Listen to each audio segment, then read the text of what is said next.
1915. World War I is underway. Britain is at war with Germany. America has not yet joined the conflict. May 7th. A British ocean liner, RMS Lusitania, is on her way from New York to England. Nearly 200 Americans are among the passengers. 2:10 p.m.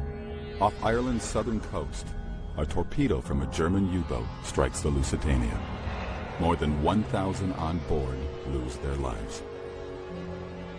On both sides of the Atlantic, the public is told the Germans sank the Lusitania simply to kill women and children.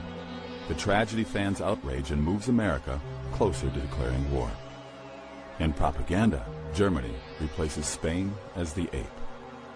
Because nearly every conflict the U.S. has been involved in the 20th century has been based on a false flag pretext event, and the Lusitania is no different.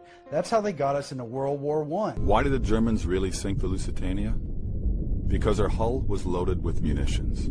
6 million rounds of rifle ammunition, over 50 tons of shrapnel shells, and more than 60 tons of military explosives, including aluminum powder and gun cotton. The Lusitania was struck by a single torpedo, followed moments later by a massive explosion.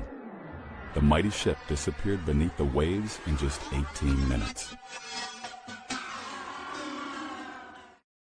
At the U.S. hearing investigating the incident, a critical piece of evidence went missing. President Woodrow Wilson ordered that the Lusitania's original manifest listing her munitions be hidden in the archives of the U.S. Treasury. Even more significant, evidence the Lusitania was deliberately sent to her doom. Prior to the incident, Winston Churchill, then head of the British Admiralty, had ordered a study done to determine the political impact if the Germans sank a British passenger ship with Americans on board. President Woodrow Wilson's top advisor, Edward Mandell House, was in England at the time as Wilson's emissary. In the morning, on the day the Lusitania sank, House met with Edward Grey, Britain's foreign minister. House recorded, "We spoke of the probability of an ocean liner being sunk, and I told him if this were done, a flame of indignation would sweep across America, which would in itself probably carry us into the war." House and Grey then met with King George V at Buckingham Palace. House wrote, "We fell to talking strangely enough of the probability of Germany sinking a transatlantic liner. The king said, 'Suppose they should sink the Lusitania, with American passengers on board.'" That afternoon, the Lusitania was torpedoed.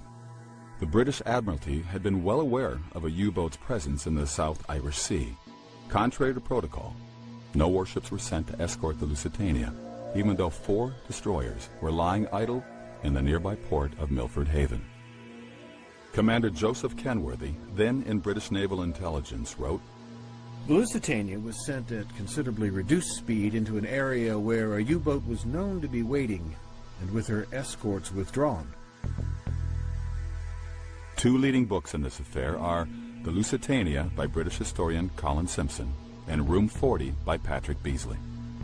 Beasley, considered the leading authority on the history of British naval intelligence, wrote, "I am reluctantly driven to the conclusion that there was a conspiracy deliberately to put the Lusitania at risk, in the hopes that even an abortive attack on her would bring the United States into the war." When the ship was blown up containing American passengers, it became the raison d'entrée into World War I. It was an outrageous and insidious enough event that Americans were reluctantly able to muster themselves and enter the war. It's not even controversial to say that the United States has used false flag because it's now documented. It's a part of history. General Smedley Butler wrote a book after World War I that I've read, and I know many of your viewers have as well, War is a Racket. And indeed, in many ways it is. And I think that we have noticed over the years that some of the events that led up to war were not accidental. I found myself going back and looking at World War I, World War II, the Vietnam War, everything.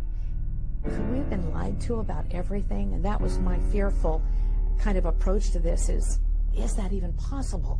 I would say they always follow a specific formula of create as much fear and trauma as possible, and then in that traumatization of the public, they're eliciting a specific psychological response.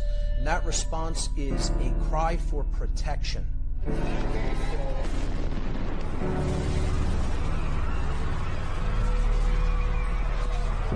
False flags have always been necessary to generate the kind of fear of outsiders or the imagined enemy that governments need in order to support the ridiculous policy of war in the first place. Stage one is brute force.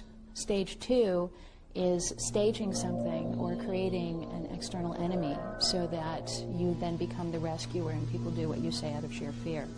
And then stage three is really getting to the point where you don't even require enemies any longer, where you can simply convince people through psychological manipulation to do the thing that you want them to do.